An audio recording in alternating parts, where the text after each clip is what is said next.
자, 13장 같이 또 보겠습니다. 방금 전에 난징에 사라지는 얘기는 13장에 나온답니다.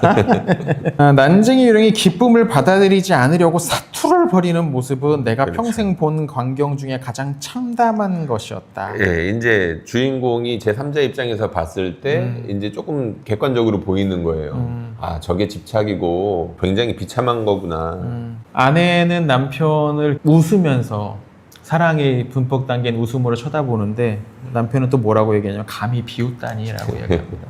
이 시야가 틀어져 버리니까 모든 게 다 고깝게 느껴지는 거죠. 하나도 좋게 보이지 않는 거예요. 156페이지에 보면 이제 그 이야기가 나옵니다. 똥개한테나 제시할 조건을 달고 말이야. 나한테도 최소한의 자존심이라는 게 있어. 그러니까 이 사람이 왜 이렇게 자꾸 작아지는지에 대해서 이제 그러시는 거예요.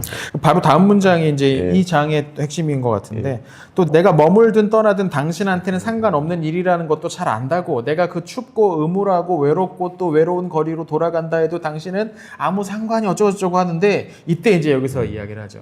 그러지 마세요. 제 말은 이제 연기는 그만두라는 뜻이에요. 그래봤자 아무 소용 없어요 라고 이야기합니다. 그만두라고. 이제 연기를 무슨 연기? 그 밑줄에 나오죠.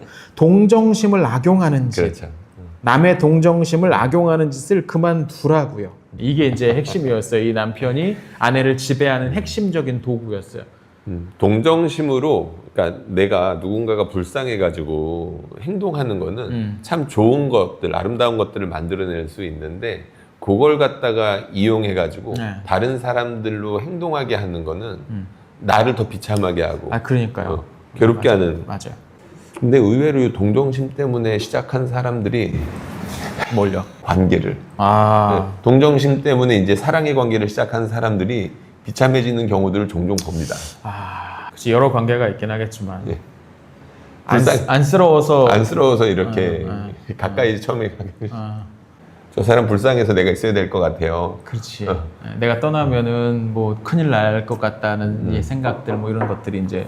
근데 그 관계가 좋게 가기가 참 쉽지 않은 것 같아요. 뭐 극적으로 뭐 드라마틱한 변화가 일어날 수도 있긴 한데 그렇게 시작된 관계가 건강한 관계는 확실히 아닌 것 같아요. 그죠? 관계는 말씀하신 것처럼 그러니까 물론 그게 좋은 출발점이 될 수는 있어요. 근데 그거를 가지고 계속 동력 삼으면 문제가 되는 거고. 그리고 그치. 이제 그러니까 뭐가 더 있어야 돼. 네. 그러니까 그걸로는 한없이 부족해요. 사랑이라는 거를 계속 이어가기에 한없이 부족한 연료라는 거죠. 그게. 그렇죠. 뭐 불길을 한 번씩 이게 불씨를 붙이는 도구는 사용될 수 있겠으나 계속 태우기는 어렵다는 거죠. 제 주변에 가끔 그런 경우 있거든요.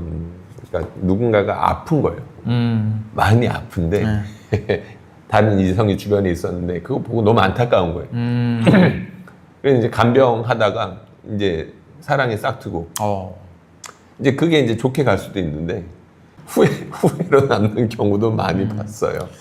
그러고 보니까 C.S. 루이스의 결혼도 조이가 암이 있다는 걸 알게 되고 뼈에 암, 골암이 있다는 걸 알게 되고 루이스가 아마 그렇게 썼던 것 같아요. 그때부터 비로소 내 사랑을, 내 마음을 확인할 수 있었다. 그 전에는 순수하게 도움을 주려고 했으나 했다면서 결혼을 하죠. 결국에는 한 3년 정도 아주 짧지만 아주 불타는 결혼 생활하고서 이제 조이가 세상을 떠나게 되는 그런 이야기들인데 그렇게 보면 루이스도 약간 처음에 좀 그런 면으로 시작했겠지. 그리고 또 둘이 잘 맞는 게 있었어요. 지적인 부분에서 대화가 돼. 문학이나 아니면 사상이나 이런 거에서 대화가 돼가지고 그런 부분에서 루이스가 되게 즐겁게 여겼다는 이야기가 또 나오더라 하더라고. 문득 이렇게 떠올라서. 그러니까 동정심이 사랑을 방금 계속 반복하는 말인데 유발할 수 있는 좋은 시발점이 될 수는 있는데 그렇죠. 사랑이 그러니까, 여기서도 얘기하는 게 동정심을 악용하는 것을 문제 삼는 거예요.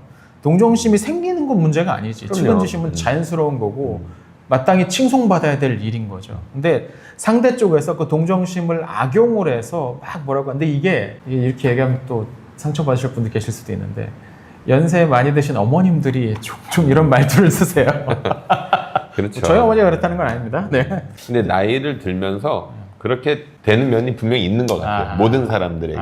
왜냐하면 어쩔 수 없이 사람은 늙고 병들고 그리고 점차 이제 주인공 자리에서 이렇게 밀려나게 되어 있잖아요. 이제 그러면서 이제 자신의 처지가 안타까워지는 것도 사실이고. 처지를 한탄하면서. 예. 근데 그걸 상대방을 조정하는 무기로 사용한다는 게 이게 뻔히 보이거든요. 그렇죠. 뻔히 보이는데 약간 추한 면이 좀 있긴 하죠, 그게. 우리가 그러니까 이제 그렇게까지는. 곱게 우리가 늙어야지. 나이를 먹어야죠. 자, 그렇게 돼서 이제 결국 이 남편은 아까 설명한 것처럼 점점점 쪼그라들어서 사라져 버립니다. 근데 이 모습이 꽤 충격적이었나 봐요. 그래서 물어봐요. 저 부인처럼 남편의 불행에 아무런 영향을 받지 않아도 되는 걸까요? 라는 질문을 합니다. 남편이 저렇게 소멸됐는데 여전히 이 부인은, 여성은 기쁨과 뭐 환희와 즐거움으로 가득 차 있는 것 같으니까, 아, 그래도 되나? 아무리 저 남자가 스스로 저렇게 저기를 찾아갔는데 그래도 될까요? 라고 질문을 합니다. 근데 맥도날드 입을 통해서 뭐라고 얘기하냐? 그렇다면 자네는 아직도 그가 아내를 괴롭힐 힘을 갖고 있기를 바라는가? 라고 되묻습니다. 예, 그런 거죠. 이렇게 천국에 있는 사람들은 지옥에 사람들이 있다는 걸 알면서도 어떻게 거기서 기뻐하냐? 그 약간 문제 아니냐? 이런 질문에 의외로 그런 이야기들 저희가 많이 들었었을 거예요. 저도 들었던 것 같아요. 사람들이랑 논쟁하다가.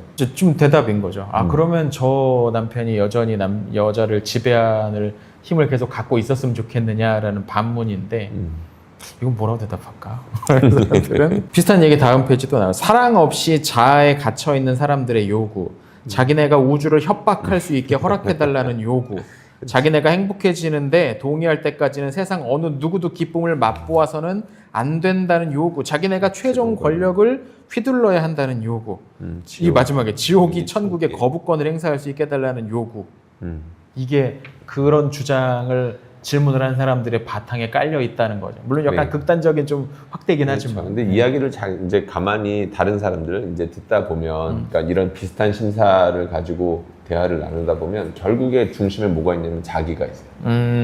내가 지금 하고 싶은 대로 안 되고 있는 거에 대한 불만이 있고, 그치. 나는 왜 이런 건데? 나 중심으로 나를 위해서 모두가 봉사하기를 바라게 되죠. 그러면서 그런 얘기도 또 이제 질문을 합니다. 루이스가 맥도날드한테. 그럼 저 여자가 저 지옥으로 좀 내려가서 남편 다시 한번 설득하고 좀 구해주면 안 됩니까? 라고 이야기를 합니다. 그 이야기 성경에도 나오잖아요. 네. 부자가 물어보죠. 네. 대신에 아브라함 내려가 선지 보내서 내가 가서 좀 얘기라도 하면 안 되냐고. 그래서 재밌는 게 뭐냐면 이게 어떤 그림을 그려주고 있냐면 갑자기 이제 맥도날드가 바닥에 쭈그려 가지고 무슨 풀 같은 걸 한 폭 이렇게 쭉 뽑아요. 그랬더니 거기에서 뭔가 틈이 이렇게 보이네 밑에. 그래서 야, 봐라. 여기가 지옥이다. 여기가 지옥이다. 지옥이 네가 봤을 때 그렇게 넓고 서로가 막 계속 멀어지면서 계속 확장된다고 했잖아. 그렇게 크고 엄청나게 넓어 보이는 지옥인데도 천국에서 보면 이 작은 틈 안에 있는 저 조그만한 그걸로밖에 보이지 않는다.